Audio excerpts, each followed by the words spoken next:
கர்த்தருடைய பரிசுத்த நாமத்துக்கு மகிமை உண்டாகட்டும். கல்வாரி அன்பை என்னிடம் வேலை கண்கள் கலங்கிடுவே கர்த்தாவும் பாடுகள் போதும் நினைத்தால் நெஞ்சம்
இந்த நாளையும் இந்த தருணத்தை ஏற்படுத்தி கொடுத்த தேவனுக்கு கோடான கோடி நன்றி.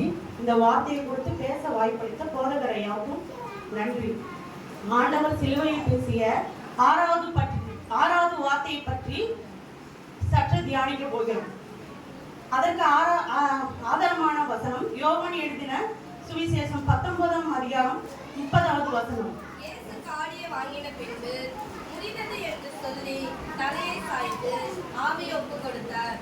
இயேசு காடியை வாங்கின பின்பு முடிந்தது என்று சொல்லி தலையை சாய்த்து ஆவியை ஒப்பு கொடுத்தார். முடிந்தது என்று சொல்லி தலையை சாய்த்து ஆவியை ஒப்பு கொடுத்தார்.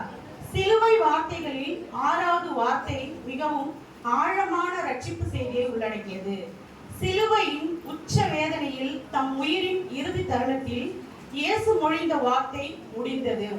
இந்த ஒரு சொல் வெறும் மரணத்தின் முடிவை குறிக்கவில்லை.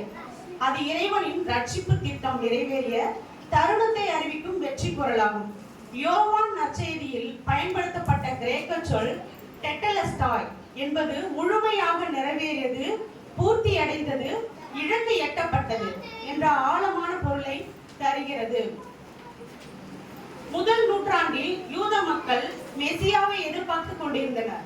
ரோமர் ஆட்சியின் கீழ் துன்பப்பட்ட அவர்கள் தங்களை அரசியல் அடிமைத்தனத்திலிருந்து விடுவிக்கும் ஒரு வல்லரசு ராஜாவை எதிர்பார்த்தனர். ஆனால் இயேசு வந்தது அரசியல் வெற்றிக்காக அல்ல, மனித குலத்தின் பாவச் சுமையை அகற்றுவதற்காக. பழைய ஏற்பாட்டில் பல நூற்றாண்டுகளாக வழிமுறைகள் வழக்கத்தில் இருந்தன. ஆலயத்தில் ஆட்டுக்குட்டிகள், புறாக்கள், பல்வேறு பலிகள் செலுத்தப்பட்டன. இவை அனைத்தும் ஒரு பெரிய நிறைவேற்றத்திற்கான முன்னோட்டங்களாக இருந்தன. அந்த இறுதி பலியாக இயேசு தம்மையே சிலுவையில் அர்ப்பணித்தார். அதனால் அவர் முடிந்தது என்று சொன்னபோது பழைய ஏற்பாட்டின் தீர்க்க தரிசனங்களும் வழிமுறைகளும் அவரில் நிறைவேறின. அன்பானவர்களே, இந்த வார்த்தை தோல்வியின் குரல் அல்ல, அது வெற்றியின் அறிவிப்பு. வெளிப்படையாக சிலுவை தோல்வியாக தோன்றினாலும் உண்மையில் அது பாவத்தின் மீது வெற்றி, மரணத்தின் மீது வெற்றி, சாத்தானின் மீது வெற்றி. இந்த வரலாற்று மற்றும் இறையியல் பின்னணியில் 6வது வார்த்தை நமக்கு ஒரு ஆழமான கேள்வியை முன்வைக்கிறது. இயேசு நமக்காக நிறைவேற்றிய ரட்சிப்பை நாம் வாழ்வில் ஏற்றுக்கொண்டு வாழ்கிறோமா? தோல்வி அல்ல வெற்றியின் முழக்கம்.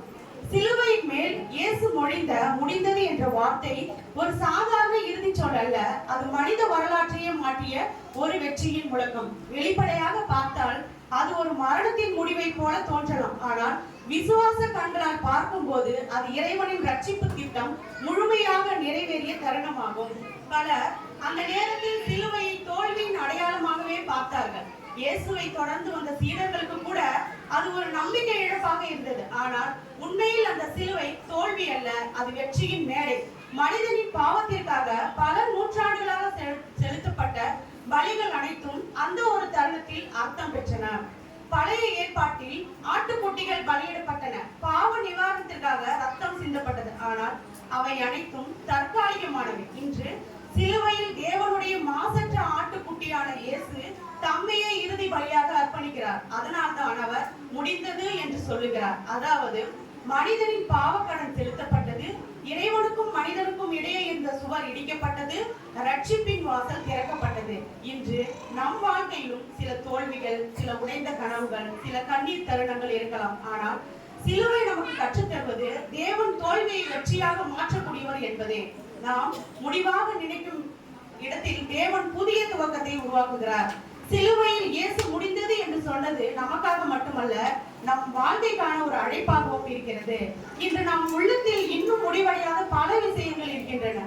சில காயங்கள் இன்னும் ஆறவில்லை, சில பழைய நினைவுகள் இன்னும் நம்மை வாட்டுகின்றன, சில பாவ பழக்கங்கள் இன்னும் நம்மை பிடித்திருக்கின்றன.